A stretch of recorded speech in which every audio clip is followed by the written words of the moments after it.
Italy আসুন মাত্র 4 থেকে 5 লাখ টাকায়। আপনি কি জানেন ইটালি যেতে খরচ কত?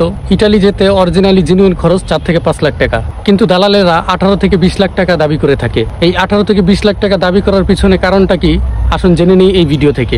দালালেরা প্রথমত বলে থাকে ভিসা গ্যারান্টি বা জব গ্যারান্টি, অথবা ইটালি গিয়ে বাসা ঠিক করে দেবে, খাওয়া ঠিক করে দিবে। সেই ক্ষেত্রে তারা বেশি টাকা চার্জ করে থাকে। দ্বিতীয় কারণ, 4-5 লক্ষ টাকার ভিসা কিভাবে 18 থেকে 20 লাখ টাকা হয়?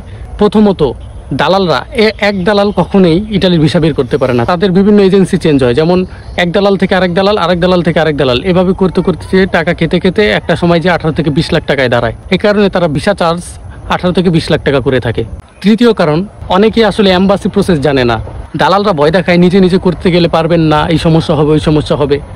সেক্ষেত্রে মানুষ আরও নার্ভাস হয়ে দালালের চক্করে পড়ে যায়। চতুর্থ কারণ, ইতালির ওয়ার্ক পারমিট ভিসার অনেক চাহিদা এবং সিটও খুব কম, এটা সত্যি কথা।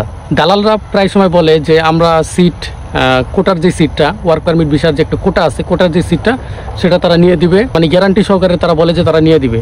আর সেই অজুহাতেই টাকার পরিমাণ কয়েক গুণ বাড়িয়ে নেয়। তাই সাবধান, দালালের ফাঁদে পড়লে শুধু টাকাই নয়, স্বপ্ন নষ্ট হবে। অফিসিয়াল প্রসেসে যান, তবেই আসল খরচ এবং ইতালির স্বপ্ন সত্যি হবে।